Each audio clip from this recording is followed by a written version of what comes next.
What's up, y'all? We are back in SLC with it for is this episode 3 or episode 4? I think it's episode 3. It's episode 3.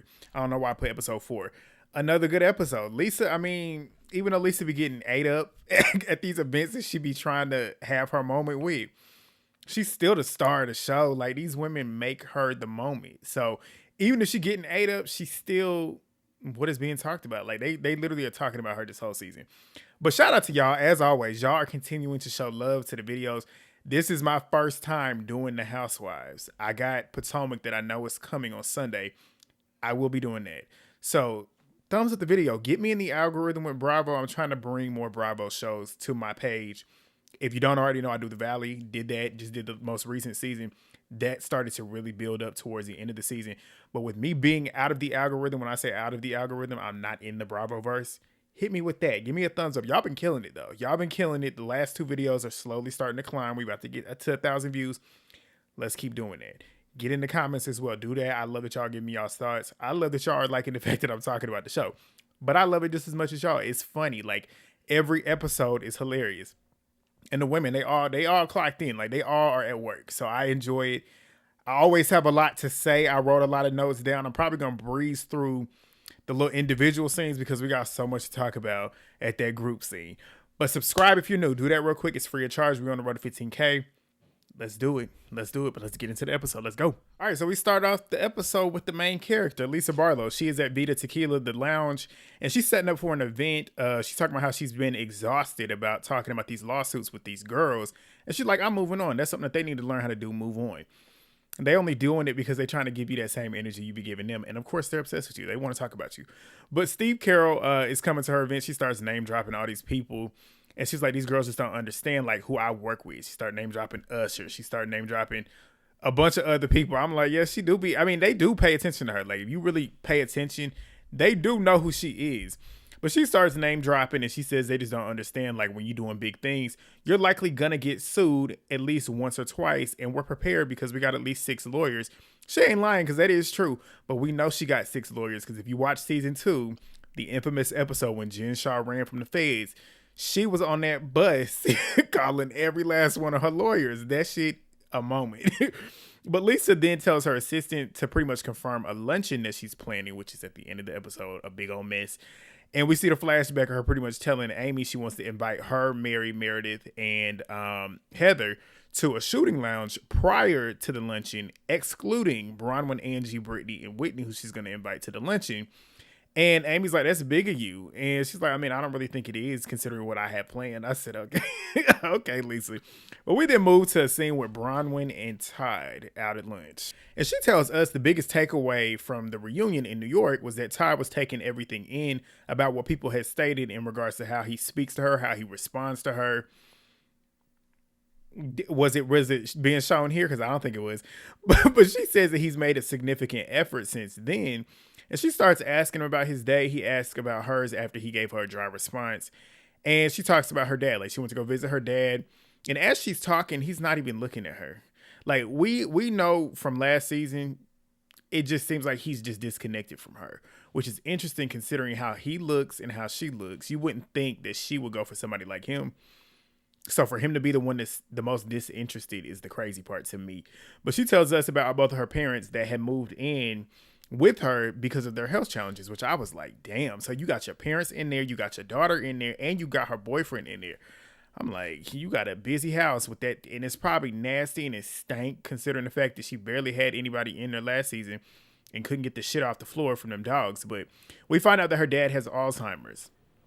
Hate that for him. Like, that's one of the hardest things for somebody to deal with as the person actually experiencing, but also just the family and the friends around, because we all know what happens with that. They lose their memory and it's like they sometimes forget who you even are. Like, that stuff is hard. So I definitely empathize with her as well. She says her mom also had a brain tumor. That's also crazy. Like, that's a lot of shit going on at once. And she's in recovery from her emergency surgery, but her dad has been moved to memory care and her mom is still there with her at her house and might be there indefinitely. So she starts talking about it with Tide and about like pretty much giving him props for stepping up financially, supporting them, moving in, even though he didn't really want it to be as long as it's possibly going to be. But she tells him to look at her because he's still not looking at her. Still not looking at her. But she then says, like, I mean, I know that's not what you wanted, but it means a lot to me. And then he then starts asking her about her discussion with Meredith, where she pretty much told Meredith about everything that they're talking about. They showed a flashback of her telling everything, and Meredith is like, I mean, you having so much in your house at that point, it's probably a good thing for you because it can keep your mind off of everything that's going on with your dad. Which, I mean, I get that. I get it, because when it comes to certain things like that it's depressing and sad, you try not to have as much free time to sit and think about it and dwell on it. So I get where she's coming from. But Bronwyn feels like this might make Meredith see her a lot different and understand her more. And it's just like, this chick is so hell-bent on wanting people to like her, and I can't stand people like that. And that's what she's about to start talking about. She says that she starts talking about her issues with Lisa. And Todd is like, I don't know why you keep dealing with her. Because she's so obsessed with Lisa. She wants Lisa to like her. That's why. And that's literally what she says.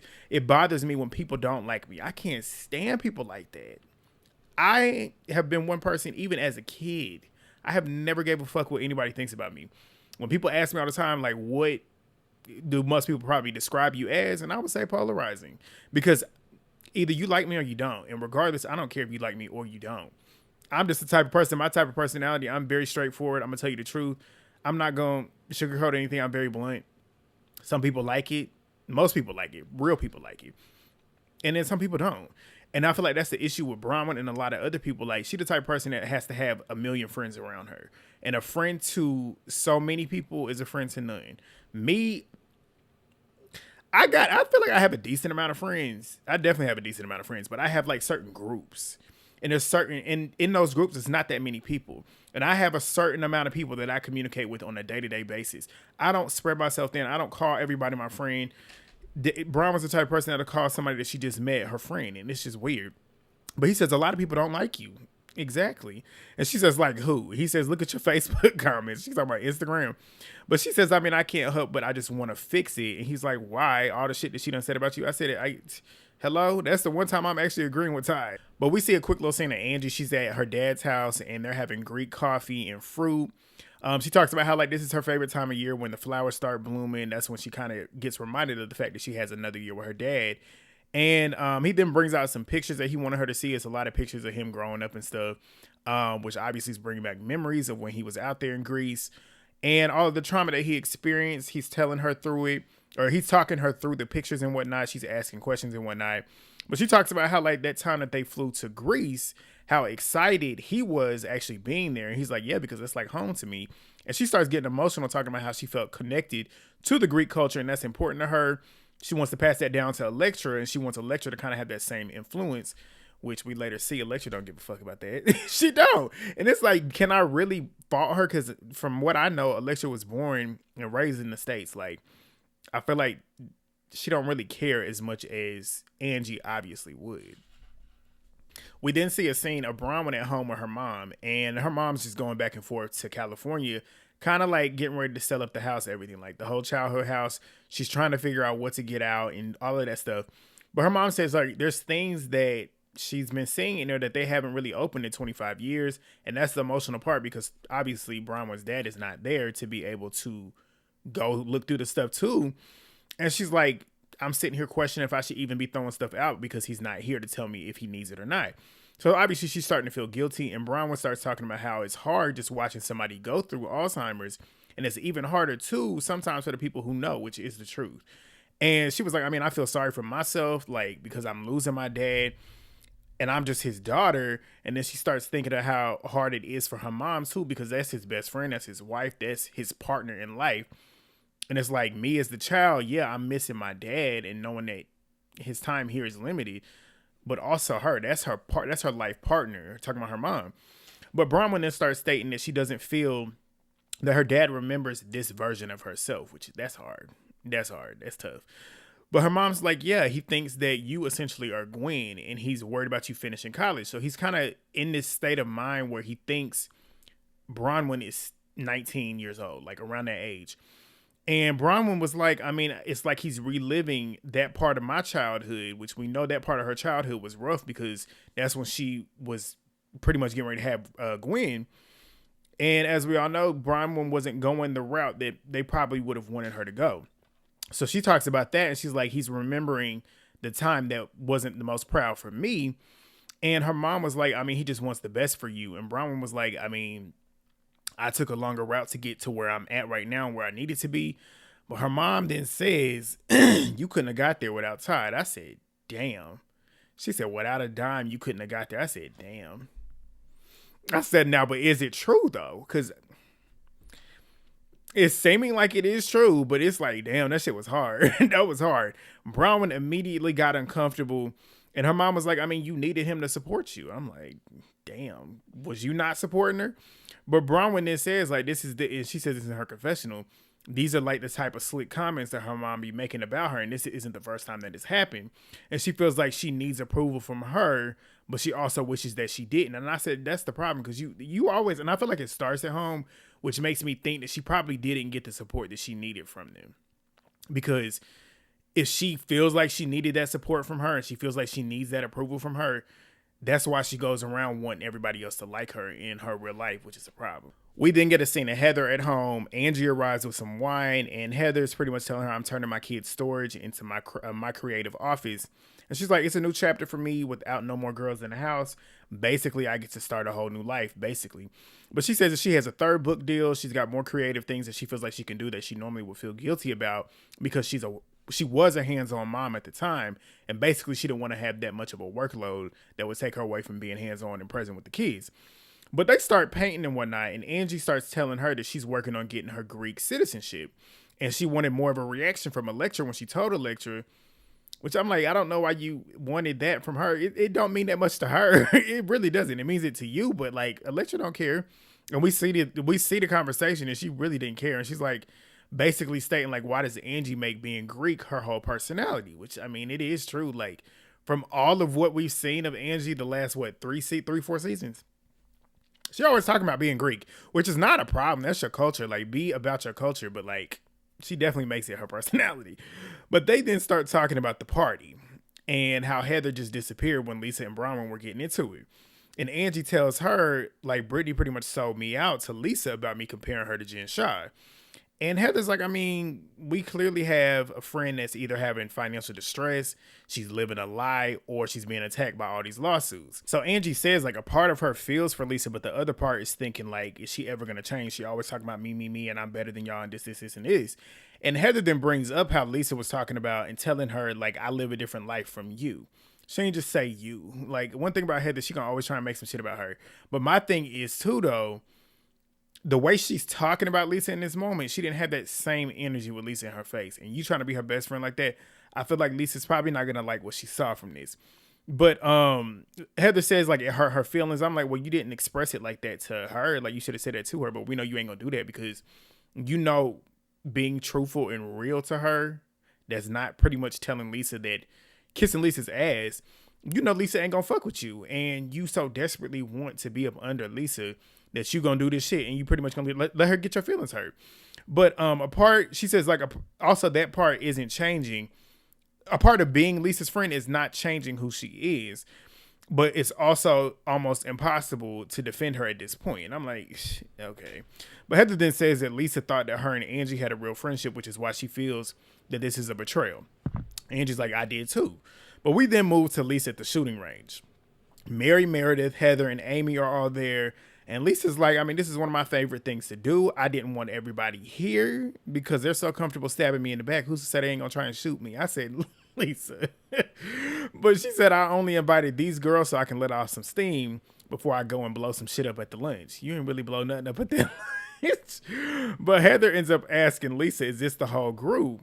And Lisa's like, no, I have some girls coming for lunch. And Heather says, oh, this is the elite group. And you could tell Heather felt so important. I'm like, you being so geeked about it, it's crazy. But Lisa says, I mean, this is the A team, and that's the D team at lunch, because people be running their mouth and should know what they talking about, and I'm gonna clear the shit up. So we get a scene where the black truck arrives, which is Angie and co coming to the actual lunch. So Bronwyn, Brittany, and Whitney are there as well. Angie's shocked that they're all invited. They are as well. Lisa and her group leave the shooting range, and they get up there now. So they all greeting each other. Lisa walks them to their seats, And there's all these poster boards saying dismissed, all these cases dismissed, dismissed. But the thing is, she's got certain things blurred out where we really can't see a lot of what exactly was dismissed, which I'm like, what's the purpose of doing this? But Bronwyn says this is the dumbest thing ever. Like, she ain't say it out loud, but she definitely said it and whispered it to Angie and Whitney. Now, Lisa's like, I wanted to point out all of these allegations aren't facts for those that need to know it. Deny, deny, deny. That's a common thing that she says the rest of the episode. But Bronwyn tells us these are childish posters and whatnot. Mary's sitting there looking at her confused. She's like, I'm confused now. I'm probably going to be confused when I leave. And she was. And she was like, what happened to the clarity? Because why is all of this shit blurred? I said, exactly. That's what I was sitting there saying. Like, if you're trying to clarify everything and lay the shit out, unblur the shit so they can see exactly what exactly was dismissed. But Bronwyn, she tells Whitney that this proves nothing, by the way. Like, it doesn't. And she ain't lying. It doesn't. I love Lisa down, but like, this did nothing for you. But Lisa got a picture of her and John up there on a yacht, them at a Utah Jazz game. We all know Lisa got to find a way to put some pictures of her up there. But Bronwyn said that those aren't even courtside seats. She's sitting there whispering to Whitney. I said, just say that shit out loud. Like, you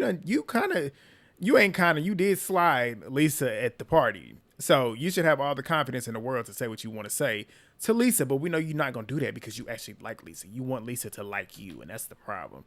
But Meredith says that these posters wouldn't normally be used in a courtroom, but I mean, they can get the point across. But Lisa sits them all down. Heather's like, what's the theme of this lunch? Lisa says, it's all about me. We all know they're excited about it. Like, everybody apart from Mary is excited about it being all about Lisa. But she said, I decided to dedicate a lunch where you can get the full clarity. I said, are they really though? But Angie asked, like, what is it supposed to prove? You invited us here to read all of this shit. And Lisa says, yes, I did. So Whitney says, I mean, we already know about it. Like, we've already read it. So Lisa's like, obviously not that good. Like, you didn't pay the extra $25 to see that these allegations in these cases were dismissed. And like the dismissals. So Whitney asked again, so what is it clarifying? And Lisa says the dismissals. So Bronwyn says, so you paid them back, or is it stating that it's fake? Like, what dismissals? So Lisa says it's dismissed because it's none of your fucking business. Talking to Bronwyn. We know she can't stand her. But my thing is, when she says it's none of her fucking business, then why did you invite Bronwyn here to talk about your business, Lisa? What? But Angie then says, I'm going to ask some questions that'll help you shut it down. Basically, I'm going to ask you some questions to help you clarify everything. I'm going to ask you the specifics. You give me the answers. Things that look strange, like people sitting there stating that you're using another man's credit card. Lisa gets up. She walks over to the poster board saying, I'm happy to explain all of these things. Angie says, shh, I ain't done. Number 2, this man paid your car off. Number 3, he paid your home remodel. Number 4, you owe him $118,000. Lisa says, deny, deny, deny. We deny everything that was claimed. So Mary says, none of it's true. Lisa says, no, it's not. So Bronwyn then tells us that one of those cases are still open. Lisa and her lawyer just basically denied it, which is not a dismissal. So it's not a dismissed case. So Lisa says, I mean, I can tell you it's a tale. Like, read my lips. It's a tale.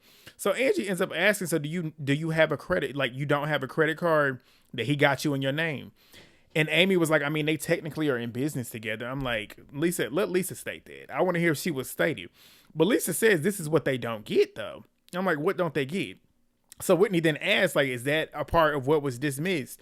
And Lisa started showing her the poster board stating dismissed, like it's in the process. I'm like, it's in the process of being dismissed, or is it actually dismissed? I'm like, Lisa, you got loopholes.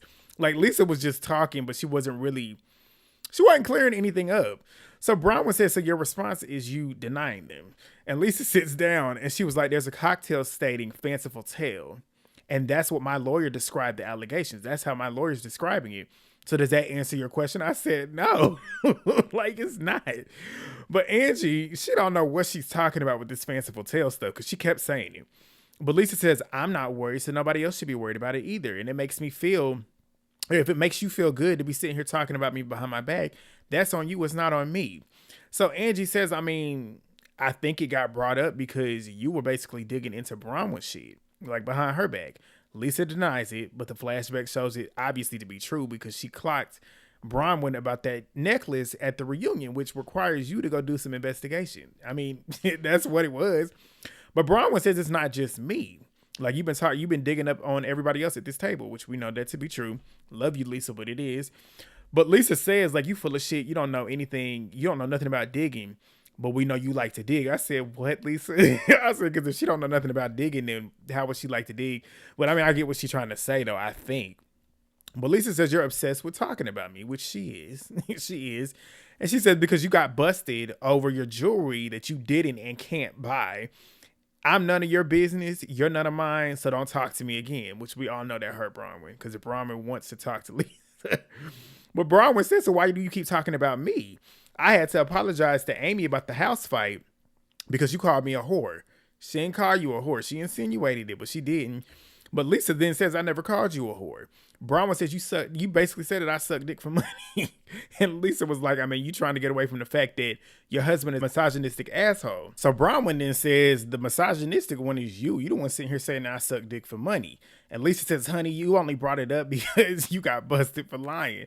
And Bronwyn then brings up not pretty much like you not coming to camping and whatnot. And Lisa's like, I was at Ben Affleck. I was at Blake Lively and Anna Kendrick's movie premiere. And Mary over there laughing like me. I was cracking up. But Heather says, like, none of this matters. Like, what matters is the fact that Bronwyn dropped some facts. I said, oh, facts? But that's your friend. Lisa didn't catch it, though.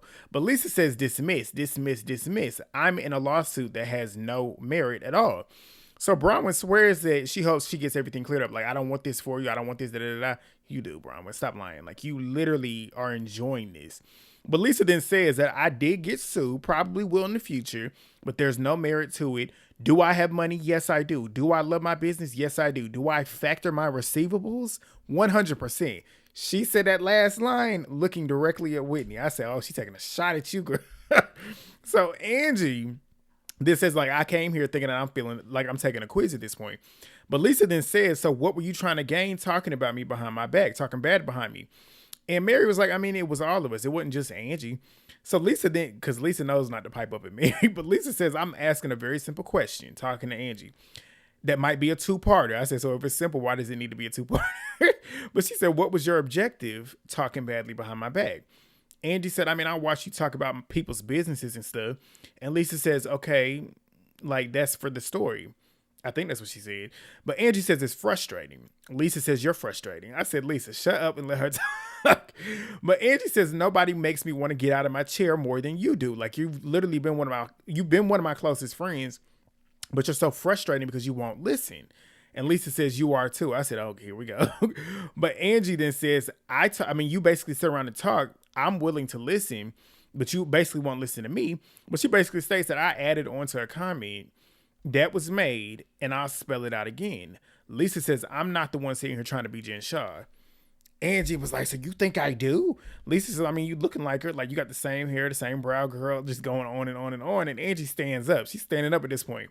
Talking about something, you better listen. I've gone to the same brown girl for 14 years. Here go Brittany. Brittany says, is that the same brown girl? And y'all know who she's talking about when it comes to the brown girl. The one that Jared was up in that girl's DMs, which we know it is. But it's funny because Lisa's sitting there talking about some get to the meat and potatoes, talking to Angie as the waiter's coming up trying to get them to order. I said she's trying to get y'all to the meat and potatoes, but they finally order food. Whitney decides to ask Lisa, can I ask you a question? Lisa says, okay, ask it. So Whitney says, if you're being accused of asking for $400,000, we hear about it, we read about it, we get tagged in it. What are we supposed to think? Valid question. Meredith says, because Meredith been quiet the whole time. She says, Whitney, there's allegations about you. Does that make them true too? Whitney says, so, oh, now you want to pipe in. You was just silent. You was silent here and you was silent camping. Meredith wasn't completely silent camping, but she damn sure wasn't that present. Like she didn't speak until she felt like she needed to when it comes to Lisa. But Meredith says that I wasn't silent. You weren't entirely, but you damn sure was close to it. But Brittany says that she was surprised that she didn't speak up more. And Meredith says, that's funny, Brittany, coming from you. Another lie. Brittany says, I mean, you're the one with the degree, the law degree. Like if anybody wants to hear somebody's opinion in regards to these legalities, it would be from you. I don't disagree with Brittany. But Meredith says, like, I mean, I spoke legally about it. Maybe you need to listen, like, shut up and listen. And Meredith then says, like, shoots her off. But Meredith says that she did speak up for Lisa And she looks over to Lisa and says, they just trying to start a problem with us. And Lisa's like, I believe that you did stand up for me. She tried to shut the conversation down, but she ain't really do nothing to defend Lisa like that for real. But Whitney says, like, this doesn't prove anything, Lisa. And Lisa ends up asking her, she said, so how are you unwinding your business? Talking to Whitney. And Whitney starts looking like she getting nervous. So Bronwyn then says, don't say anything about her business, like you're deflecting. I get what she's stating by stating this, but like telling somebody to not talk about her business when y'all are talking about her business is like. But Lisa then asks again, and Whitney says that you don't know anything about my business. Lisa says you don't know anything about mine. Checkmate. But Whitney then says, I mean, I'm getting out of it, talking about her business. Like, it just didn't work out for me. As we all know, Whitney's starting to get triggered. So, and Lisa knows it. Lisa says, so nobody puts into your business? Basically stating, like, I asked for $400,000 to get a loan. Like, basically, that's what she's kind of insinuating. But Whitney says, me and Justin did. Like, it was me and Justin. And Lisa says, so why are people bitching about you on TikTok? I said, here we go. And Whitney then gets up and starts yelling, oh, gold digger, there she is. TikToks and lawsuits are not the same thing. She ain't lying. But Whitney then says, coming from me isn't going to validate and vindicate you in the court of law. But Lisa then says, Whitney, you're the last one that needs to be talking. And Whitney says, oh, you're scared of the truth. And Lisa says, I ain't scared. But Whitney then says, like, this is a cover up for the truth. I don't doubt it. But Lisa then starts screaming, this judge says it's dismissed. And they start hollering back and forth. And Lisa says, like, you're disgusting redhead. You're a disgusting redhead. Whitney thought she meant, or at least Whitney thought that she had said a redneck. But they're yelling at this point, yelling in each other's faces. Both of their faces are barely moving. You know why. And Whitney's now standing up with that finger. Y'all know how she did that finger last year. I wish I was on here for that episode. But they're yelling in each other's faces. Whitney's screaming. She throws a towel at Lisa. She gets around there to Lisa. It's pretty much in her face. And Mary's telling her to sit down. And Whitney was like, I'm just triggered. Because she started going off talking about something. Ain't nobody accusing me of owing them money. A mess. This cast is a mess.